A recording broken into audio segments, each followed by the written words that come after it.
Augusto Cury, o colecionador de lágrimas, Holocausto, nunca mais. Capítulo 8. A mente complexa e doente de Hitler. Ensinar irrigava o ânimo debilitado de Júlio Werner. Por amor a alunos como Peter, não poderia desistir. Precisava continuar penetrando nos espaços mais íntimos da história. Estava atrasado para mais uma aula. Tentava, ansioso, furar o bloqueio dos estudantes nos corredores. Muitos o cumprimentavam com entusiasmo, sem que ele percebesse. Alguém lhe passou o pé e o fez tropeçar. Tentou cair sobre o lado, não ferido pelo projetil, embora estivesse cicatrizado. Seus livros e seu notebook se esparramaram pelo chão. Jefferson e Marcos, que haviam entrado com um processo contra o professor, deram gargalhadas exaltadas. Marcos, que foi quem o havia feito tropeçar, se aproximou e falou aos ouvidos do mestre. Precisa de ajuda? O judeu. Não, obrigado, disse, expressando sua profunda frustração. Não se sente culpado por Peter, mestre? Falou Jefferson, destituindo de afeto no momento em que o professor estava sendo ajudado por outros alunos. Estes imediatamente repugnaram a atitude do garoto. Ao se recompor, o professor captou seus olhos e lhe deu uma resposta. Sinceramente sinto, mas meu maior sentimento de culpa não é pelos alunos feridos, e sim pelos que acham que estão vivos. Jefferson retraiu seu corpo pensativo. Em seguida, os alunos que o admiravam, o professor retiraram os dois desafetos de perto dele. Constrangido, ele se refez e agradeceu-lhe. Minutos depois de passar por longos corredores, entrou no anfiteatro lotado. Havia alguns jovens sentados, inclusive nas escadas, algo que não era permitido. Queriam embarcar em mais um passeio pelos labirintos da história, em mais uma jornada pelos segredos da mente humana. Em uma aventura surpreendente, Peter estava presente com sua cadeira de rodas, na primeira fila. Sem perder tempo, o professor disse: hoje veremos que a loucura e a razão podem estar muito próximas e em determinados psicopatas, em especial em Hitler, habitar a mesma alma. Se considerarem o psiquismo como a mais complexa de todas as construções, devem entender que as portas de entrada e saída não estão indicadas e os mapas não têm marcos definitivos. Mas como explorar nossa mente, ou, em nosso caso, a dos psicopatas que causaram crime contra a humanidade, se não há mapas definidos? Falou confuso Peter, o primeiro a perguntar. O professor animou-se em ouvi-lo, mas a resposta não era simples. Para desvendá-la, era necessário, em primeiro lugar, perder o medo de se perder. Você tem esse medo? Em seguida, continuou. Em segundo lugar, é preciso se esvaziar o máximo possível de preconceitos e tendencialismo. Em terceiro, ser mais amante das perguntas que das respostas. Os amantes das respostas sempre serão superficiais. Quarto, ser um observador detalhista do objeto analisado. Quinto, sistematizar os dados observados e analisá-lo multirregularmente, ou seja, por todos os lados possíveis. Assim, farão menos tolices interpretativas. Os alunos sorriam, mas é provável que 90% dos julgamentos sobre os outros sejam equivocados ou distorcidos. Por isso, minha namorada não me entende, brincou Lucas. Débora, que era amiga dela, a defendeu. Mas você tem uma mente complicadíssima. A turma zombou dele. O professor criava um clima descontraído para entrar em camadas mais profundas e complexas dos personagens que mancharam a história. Deveríamos inventar estratégias para percorrer os espaços psíquicos mais inóspitos da mente humana. E como gostava de fazer, aproveitou para colocar seus alunos mais uma vez contra a parede. Mas quem gasta tempo observando sua estupidez? Quem interpela sua ansiedade? Quem mapeia suas intenções subliminares? Se viverem sobre o verniz social, como poderão se autoconhecer? E pior ainda, se a história impressa ou digitalizada é tão fria e distante, como poderão interpretar fatos históricos sem grandes contaminações? Para o professor, ninguém poderia investigar personagens do passado, senão se arriscasse a conhecer o mais importante personagem vivo, a própria pessoa. Para encorajá-lo a fazer esta empreitada, mais uma vez se humanizou.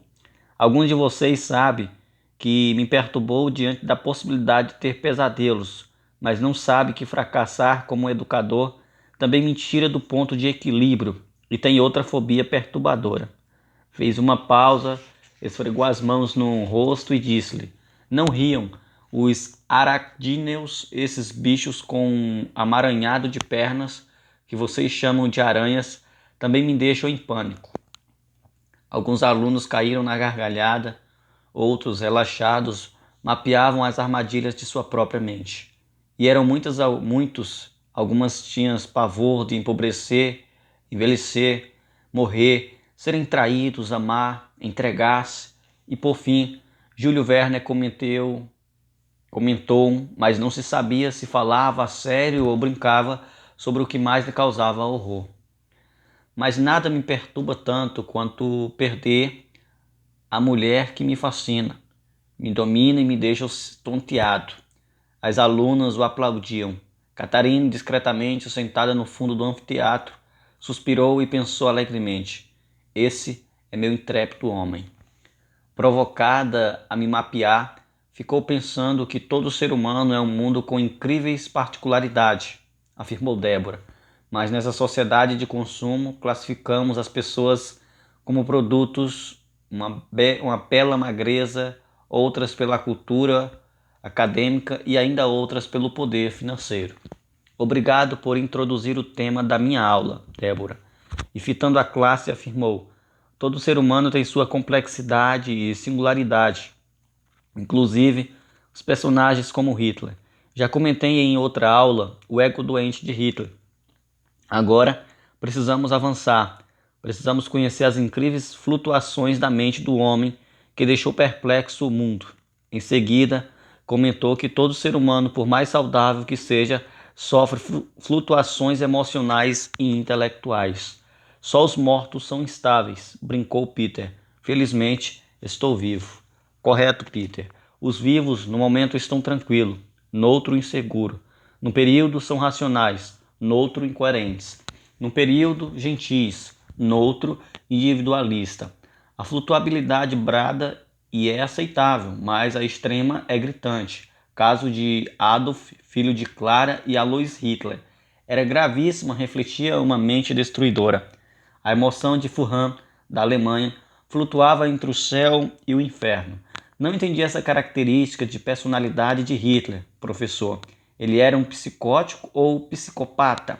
Hitler não era um psicótico, era um psicopata, o que é muito diferente. Um psicótico não tem consciência dos seus atos, perdeu os parâmetros da realidade, não tem capacidade de avaliar as consequências dos seus comportamentos, portanto, não pode ser responsável por eles. Os psicóticos são frequentemente inofensivos. Hitler era um psicopata e, como tal, tinha plena consciência dos seus atos. Feria, excluía, exterminava e não sentia a dor dos outros. E não era apenas psicopata, mas também sociopata, portanto, de alta periculosidade, o que o levava a colocar a sociedade em risco pela sua virulência. Entretanto, nesta aula quero lhe mostrar que a mente dele não era simplista, mas altamente complexa e sedutora. Em alguns momentos expressava grande generosidade, noutros, extrema violência. A psique de Hitler era espantosamente não linear, tal qual na teoria quântica, em que não se pode determinar a trajetória exata de um elétron ou, pelo menos simultaneamente, a velocidade e a posição de uma particular. Falou um jovem professor de física nuclear, que pela primeira vez frequentava uma das aulas de Júlio Verne. O professor não entendia muito sobre teoria quântica, mas compreendeu o sentido da observação e afirmou: a mente de Hitler era extremamente paradoxal, o que o levou a confundir a culta sociedade alemã Quem aqui já estudou a biografia dele para poder dar-nos um exemplo? Ninguém se arriscou a falar. O professor sabia que alguns poderiam expressar suas ideias. Vamos, pessoal, é melhor o som da insensatez do que o silêncio da timidez. Quando a aula chegava ao impasse, ele simplesmente esperava 1, 2, 5 minutos, enfim, o tempo que fosse necessário. Não queria espectadores passivos. O professor e alunos tinham de ser cozinheiros do conhecimento. Como toda cozinha notável, tinha de haver um pequeno caos antes de os pratos serem elaborados. Os alunos ficavam aflitos com seu cáustico silêncio, até que eram impelidos a se arriscar a falar o que lhes vinha à mente. Nesse dia, ele esperou 3 longos minutos, até Catarina ficou inquieta e disse: Hitler acariciava a sua cadela. A turma sorriu sem entender. No que acariciar uma cadela revelava a flutuação do psiquismo do tirano, mas ela estava na direção correta. Ok. Hitler era gentil com sua cadela, Blood, solitário em seu bunker, aposento de segurança máxima, era capaz de ficar em seu divã por horas a fio com Wolf, um filhote de sua ninhada aos seus pés. Por um lado, Hitler tinha um intenso afeto por animais. Por outro, não nutria afeto pelos seres humanos. Não é esse um comportamento extremista e inumano, irreconciliável, enquanto um pequeno filhote de sua cadela era protegido carinhosamente aos seus pés, Hitler enviava para a morte centenas de milhares de crianças judias, filho da sua própria espécie.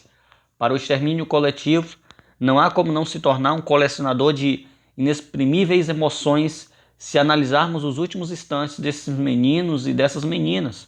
Fez uma pausa e emendou sem detença. E lhe direi outra flutuação paradoxal. Quando Hitler fazia suas reuniões de cúpula, o clima era de um controle absoluto dos participantes. Raramente havia aqui ou ali alguma conversa paralela entre ministros e líderes das Forças Armadas. Um dos participantes dessa reunião relatou: havia uma corrente de servilismo, de nervosismo e de permanente falsificação da realidade, terminando por sufocar-nos e gerando um mal-estar físico. Nada ali era autêntico, a não ser o medo. Falsificando a realidade, Hitler conseguia sempre fazer fluir a confiança e despertar a esperança diante dos líderes alemães. O surpreendente é que sua autoridade permaneceu indiscutível até seu último fôlego de vida.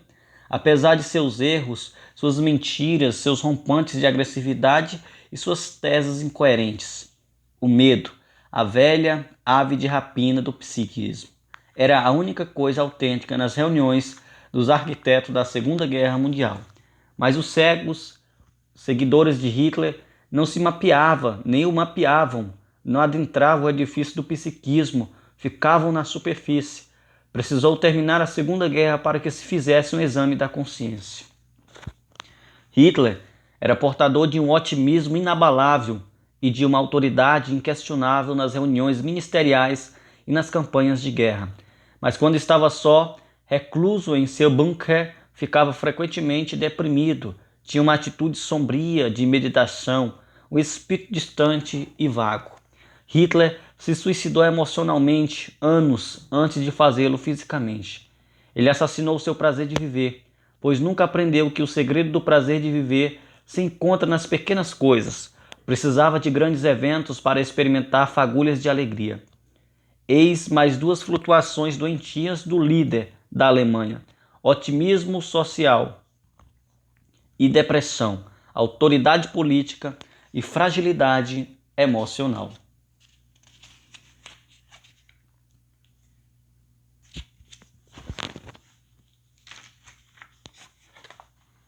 Uma professora de psicologia, amiga de Catherine, que também frequentava aquela aula, comentou: de sua exposição se conclui que Hitler tinha uma péssima relação consigo mesmo. A solidão o asfixiava. Só se pode ver o brilho evidente do seu rosto diante das grandes decisões do domínio dos povos, da bajulação das plateias. O que se pode esperar de uma sociedade cujo líder é mal resolvido? Um líder doente adoece sua sociedade. O professor refletiu sobre essa tese e concordou, e continuou a dissecar algumas características da personalidade de Hitler perante uma plateia superconcentrada. Como todo ditador, Hitler não desenvolveu pensamento abstrato, era incapaz de corrigir suas rotas, e vocês são mutáveis. Alguns alunos eram de alguma forma pequenos ditadores, radicais, inflexíveis, tinham grande dificuldade de superar algumas características doentias de sua personalidade, mas Júlio Werner não os constrangeu. Após atirar a pergunta ao ar, comentou: a mente de Hitler era pendular, flutuava entre a amabilidade e a agressividade explosiva. Não se ponderou. Como conviver com um homem que não se sabe como estava como conviver com um homem que não se sabia como estava seu humor? Como agir diante de uma pessoa que em alguns momentos mostrava afetividade, noutros uma compulsão para eliminar a quem a ele se opunha? O professor aproveitou o momento para comentar que Albert Speer, amigo e arquiteto de Hitler, falou dos paradoxos comportamentais dele. Disse que na campanha eleitoral em 1932, após a chegada ao aeroporto de Berlim, Hitler, num momento de intensa agressividade, repreendeu seus assessores pelo atraso dos carros que deveriam pegá-lo. Caminhava de um lado para o outro ansioso, descontrolado, batia com seu chicote no alto das botas, como se quisesse espancar alguém. Speer, ao ver seu descontrole e sua irritabilidade diante de uma pequena contrariedade, disse: era muito diferente do homem com modos gentis e civilizado que me impressionara. Impressionada, Catherine levantou as mãos e indagou: e Hitler era gentil com mulheres?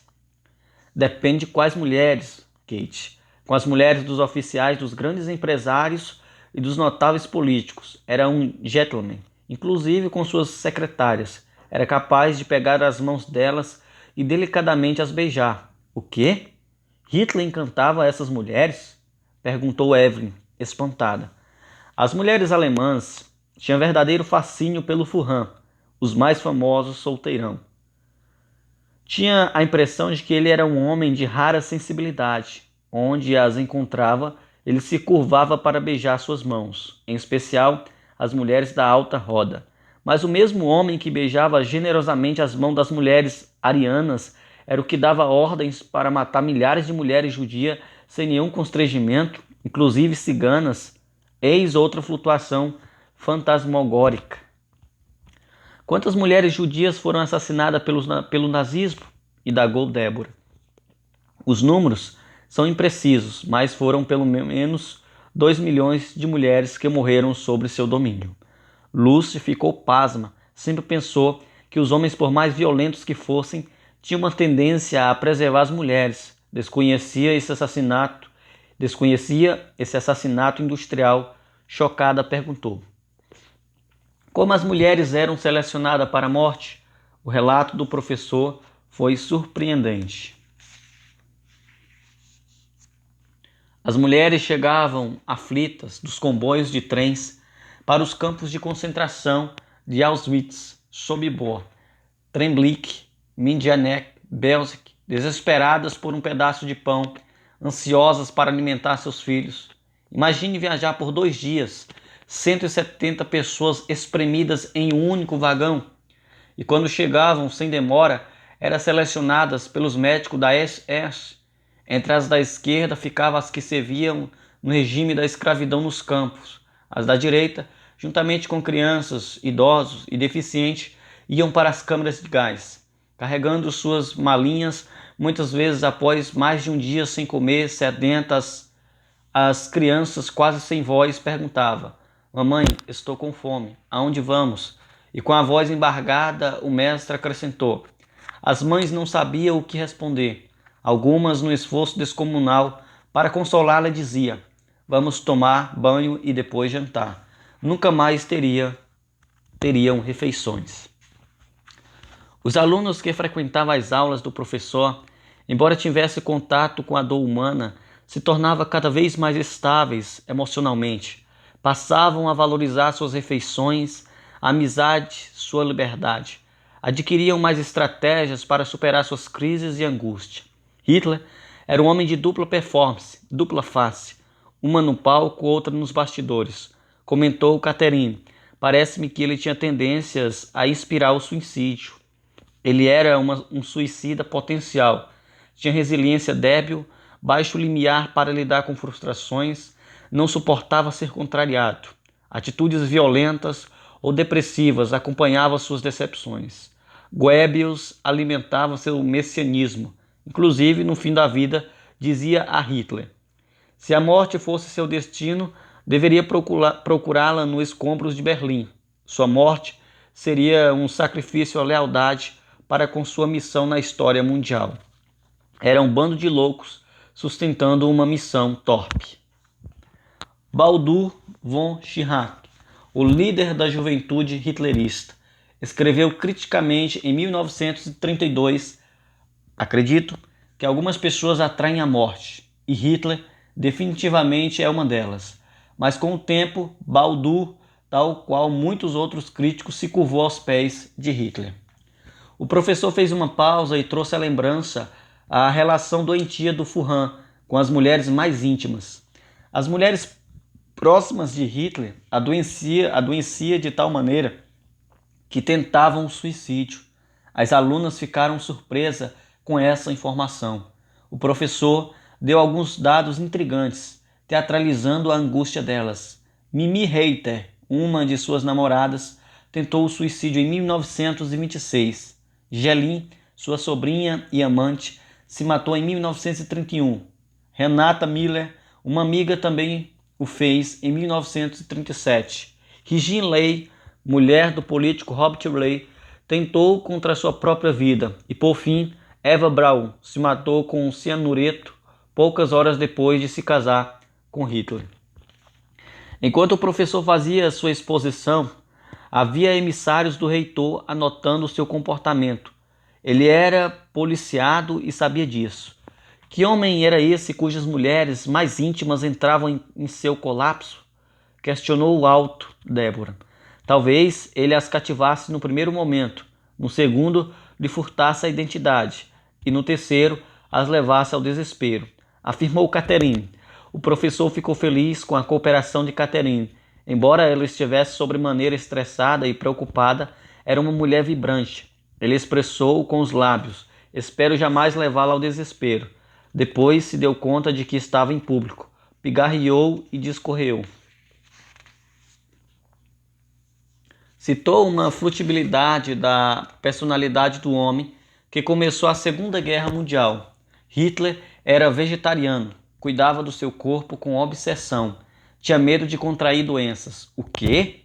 Hitler, o mais sanguinário dos homens, era vegetariano? Como pode ser isso? Indagou Gilbert, o mesmo aluno que certa vez ameaçara sair da classe. Ele não apenas era vegetariano, como queria fazer seguidores, aludindo às sangrias para fins de tratamento que seu médico Morrell nela praticava. Alfinetava seus convidados não vegetarianos com palavras rudes e altas doses de ironia. Vou mandar preparar para vocês uma guloseima a mais, chouriços com excedentes de mel de meu sangue. Por que não? Você gosta tanto de carne? A classe tentou assimilar essas grosseiras palavras de Hitler. Esse homem que detestava que os animais fossem sacrificados para saciar a fome humana foi o projetista do Holocausto, sacrificou a vida de milhões de pessoas para saciar sua irrefriável ambição. Seu psiquismo de fato se nutria do cardápio da razão e da loucura, comentou uma aluna desconhecida. E o pintor, o amante das óperas, dos museus e de música clássica, não contrastava também com suas atitudes grosseiras? Observou Catherine. Bem lembrado, Kate. De repente, enquanto fazia sua exposição, um funcionário da universidade se aproximou do palco e lhe entregou uma carta com as características das estranhas cartas que recebera. Tenso, interrompeu sua fala e, afastando o microfone, o interrogou. Quem lhe entregou este envelope? Um tipo estranho que foi barrado pelas seguranças, mas disse que era urgente, por isso vim até aqui. O professor ansioso abriu a carta e abalou-se com seu conteúdo. Há duas maneiras de assassinar um homem: estancando-lhe o sangue ou desconstruindo sua imagem. Você optou pela mais cruel, desconstruir a imagem de Hitler. Eu prefiro a primeira. Estou no seu encalço. Seus dias estão contados. Alemanha, outono de 1941, Reinhard. O professor pensou, por instantes, em interromper a aula. Fitou sua classe e viu que todos estavam esperando que continuasse. Afinal de contas, estavam no fim do expediente.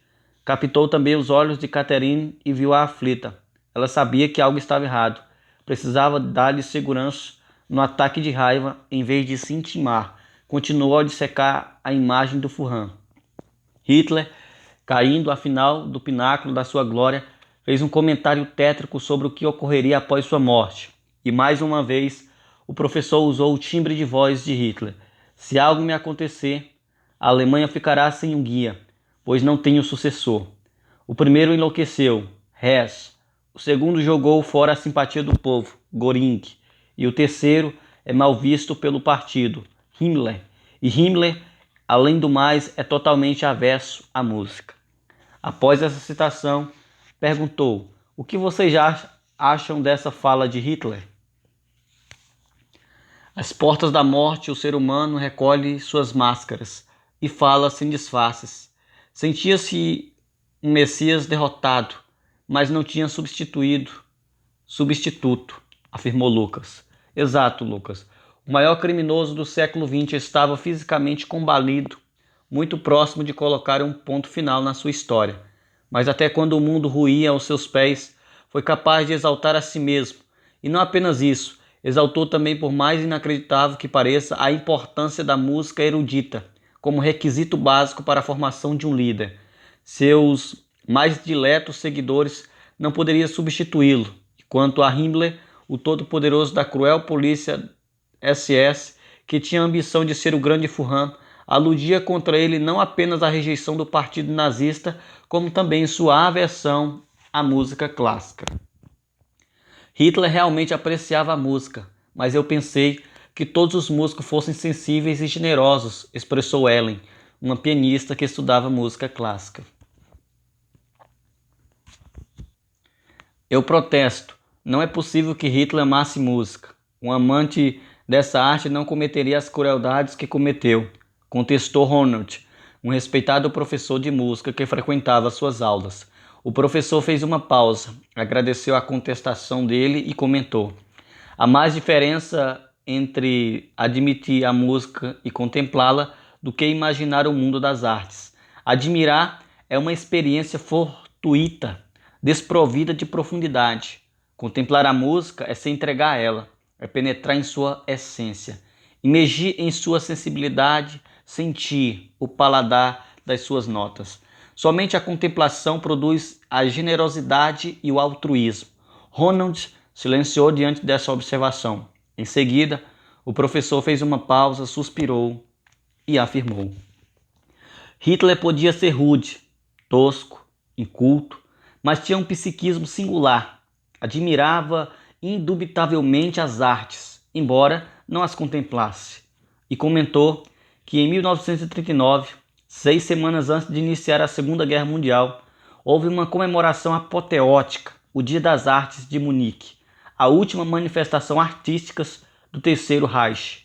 O presidente da Câmara de Literatura do Reich, Hans Friedrich Bruck, declarou que este governo é constituído de homens que aspiram a servir as artes. Nascido em oposição ao racionalismo, este governo conhece os maiores sonhos do povo, que somente um artista pode dar forma.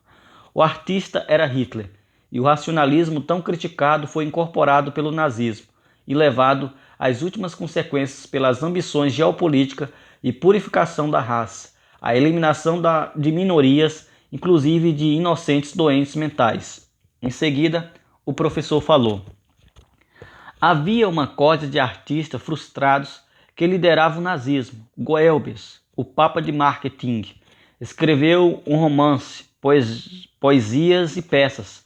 Alfred Rosebeck, um ideólogo do partido, era pintor. Achava-se um filósofo e tinha ambições literárias. Von Schirach, líder da juventude hitlerista, era considerado um importante poeta do Reich. Heydrich, um dos grandes signatários da solução final da questão judaica, amava tocar violino. E Hitler? Era um escritor sem brilhantismo, um pintor frustrado que pintava aquarelas no estilo de cartões postais. E como vimos, era um confesso amante da música. Ele declarou, logo após iniciar a guerra: "Sou um artista e não político. Quando terminar a guerra, pretendo me dedicar às artes." Com uma mão ele destruía, com a outra acariciava. Com uma mão manipulava a espada, com a outra o pincel. Os alunos ficaram impressionados com essas informações. É difícil entender uma personalidade como a de Hitler, expressou com humildade o professor Ronald, que estava prestes a se tornar maestro. Estou estarrecido. Um homem que confessava solenemente a importância da música, foi ele mesmo o maestro da orquestra que protagonizou os maiores crimes contra a humanidade. A batuta que usava para reger era a mesma que manipulava para tirar vidas? Li certa vez que o nazismo promovia concerto dentro das fábricas de armas.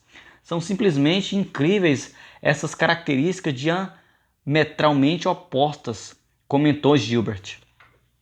Depois de um breve silêncio, Peter se atreveu a concluir: "Penso que conviver com uma pessoa com somente uma face, ainda que agressiva, insensível e controladora, é possível se adquirirmos defesa.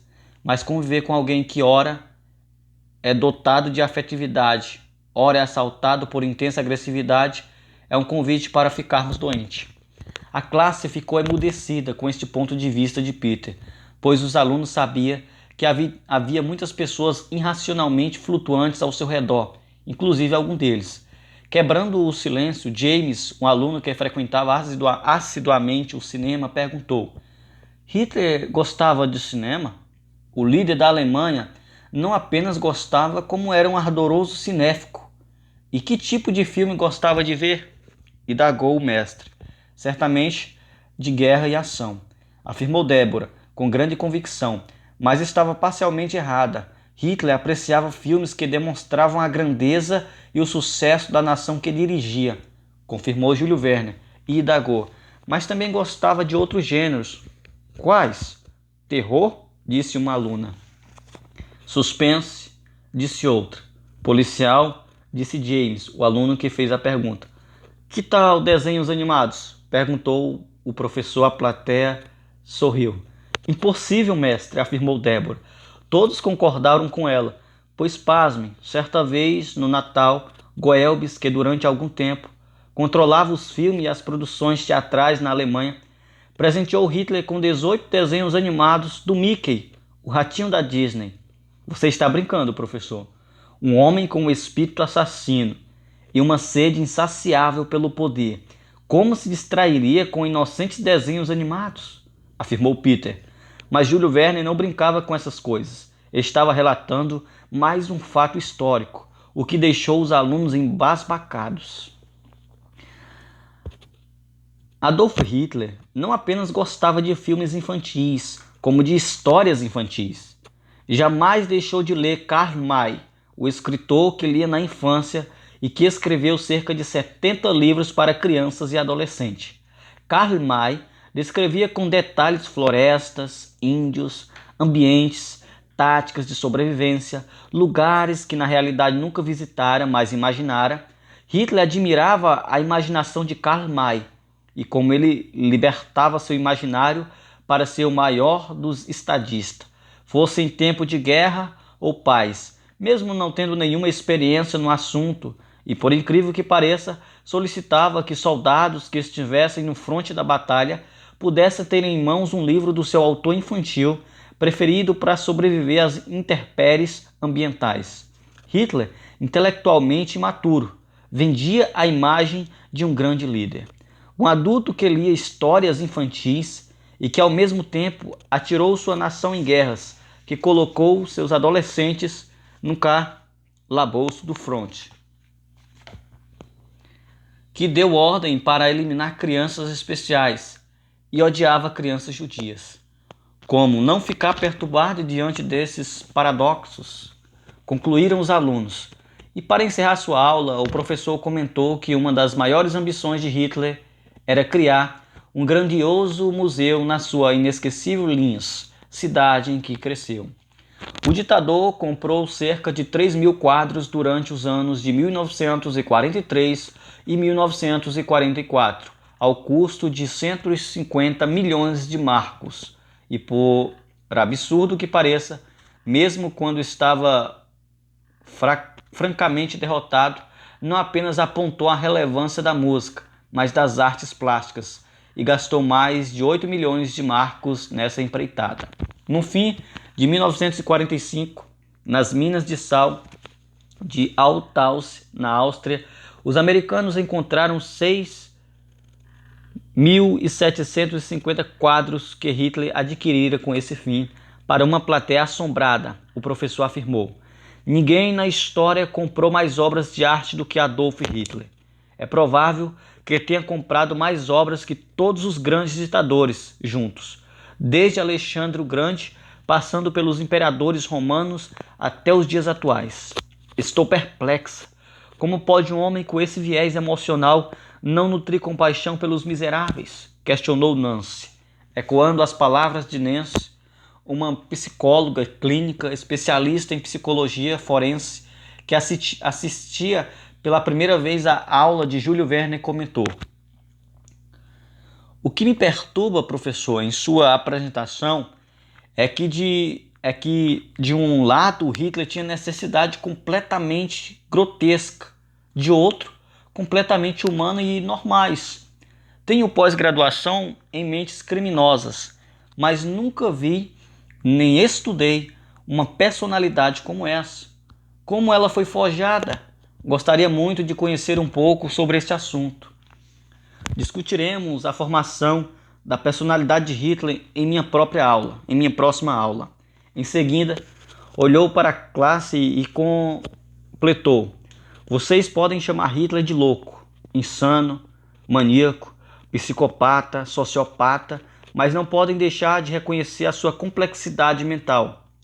A tese é que, se sua mente não fosse complexa, jamais reduziria a também complexa sociedade alemã. Na mente de Hitler convivia simultaneamente um vampiro social e o artista, o monstro e o menino, o carisma e o terror, a afetividade e a destrutividade andavam lado a lado. Essa é a mente do maior tirano da história, que foi eleito pelo voto e que penetrou no tecido emocional da sociedade, seduziu e produziu dezenas de milhões de cegos seguidores. Que sociedade moderna teria forças para expurgá-la? Concluiu Catherine, e Júlio Verne completou: eis uma pergunta que não pode deixar de ser feita. Personalidades, como essas podem voltar a eclodir no útero da humanidade? E com essa pergunta destituída de resposta, encerrou sua aula. Imediatamente recolheu seus objetos da mesa e a perturbadora carta que recebera e saiu sem se despedir. Depois dos cumprimentos de alguns alunos, encontrou Catherine no corredor e saiu com a mão direita sobre o seu ombro. Banhar-se com essas informações levou os alunos a saírem silenciosos, reflexivos, observando-se. Débora era racional, pondera nas relações interpessoais, mas não com seu namorado. O medo da perda a controlava e traduzia-se em crises de ciúme e intermináveis cobranças. Lucas era um garoto gentil com os de fora. Jamais levantava a voz para os estranhos, mas, paradoxalmente, sua gentileza não abarcava seus íntimos, especialmente a avó que o criara. Reagia grosseiramente diante de suas manias e seu déficit de memória. Gilbert era um garoto dado à espiritualidade, inteligente e socialmente generoso, mas consigo mesmo era um carrasco, Punia-se muito quando falhava. Peter era rápido e precioso em seu raciocínio, mas era hipersensível. Vivia a dor dos outros e sofria muito por antecipação. E se não se reciclasse, poderia desenvolver um importante quadro depressivo. Esses alunos tinham características excessivamente flutuantes em seu psiquismo. Não colocavam a sociedade em perigo, é verdade. Reconheciam seus erros, também é verdade. Mas podiam colocar em risco sua saúde psíquica. O professor, que era abalado pelos seus terrores noturnos, começou a provocar insônia em seus alunos. Augusto Cury, o colecionador de lágrimas, Holocausto, nunca mais. Capítulo 8.